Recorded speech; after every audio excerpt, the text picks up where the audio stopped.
penetrative sex, specifically using a penis and vagina. Hi everybody, Amanda here, and I wanted to make a how-to video for you all today. Today's subject matter is how to discuss virginity with your child. There's three things you're going to have to do. You're going to have to start talking to your child about their feelings and allow them to name the sensations and the feelings that they have. Get them to start talking about what they feel. And I always recommend start talking to your kid as early as possible about their body, creating feelings of confidence and positivity around everything revolving around their bodies. Part two is to make sure that they have the right terminology and verbiage to discuss these things with you. Give them the vocabulary that they're going to need so that they are confident when they go to use those words and have conversations and discussions with you. Part three is define what virginity means. Encourage them to have their definition of what virginity means and understand that your definition and their definition might not be the same. The last and final part is acknowledging that consent is the most important part, that you get to choose what you want to do with your body.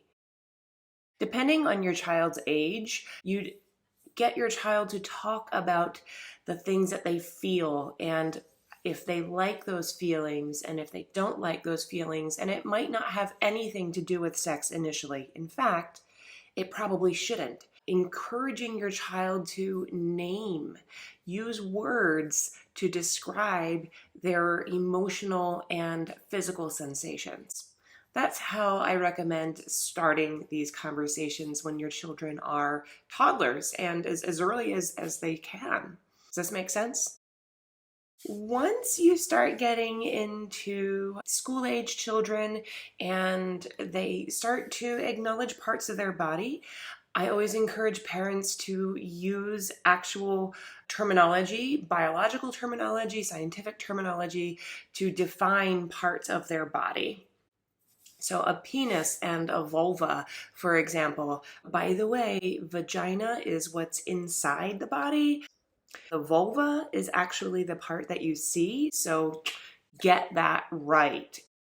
It's a vulva, not a vagina. If you can see a girl's vagina, you are way up in there. Okay, that's the difference.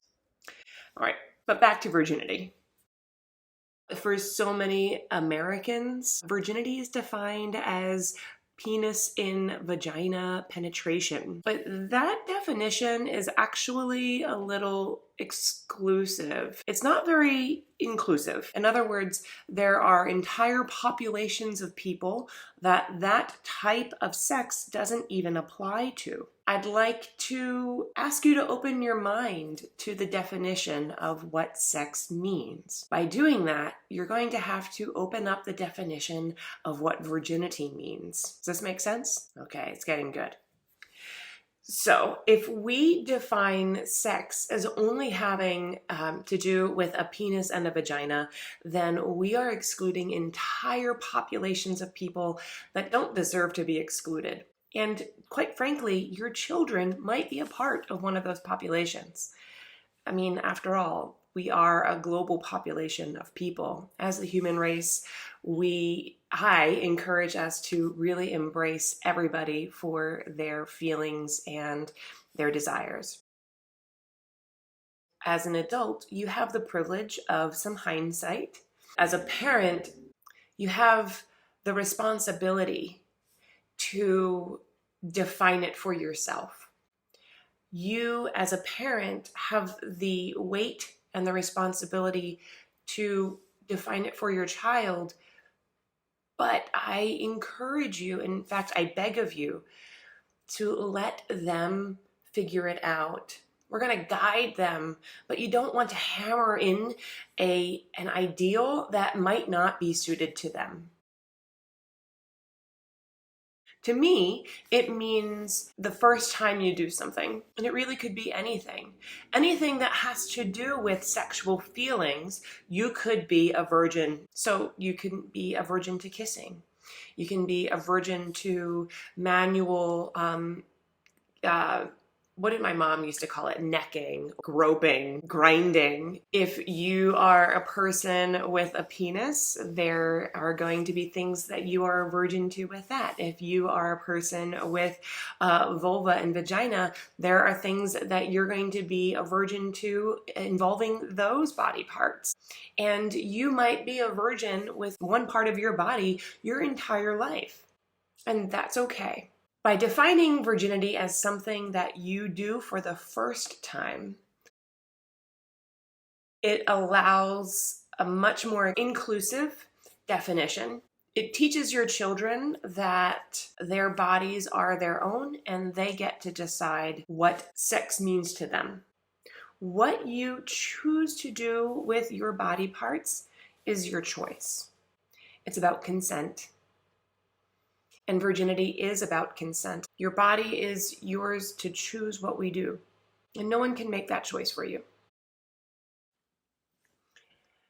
Consent is really important when it comes to virginity. Talking to your child about consent is probably more important than talking to your child about virginity, because you can define virginity however you want, and more importantly, they can define virginity however they want.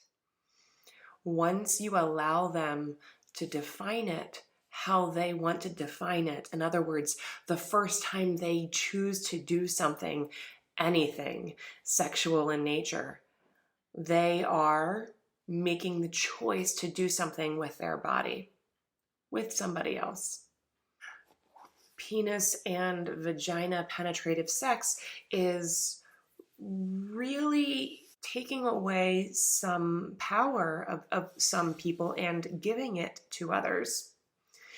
And perhaps it's time we change that notion and flip it on its head.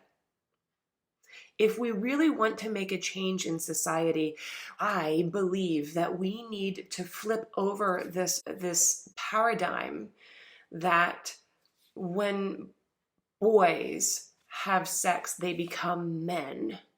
And when girls have sex, they become sluts or impure or loose.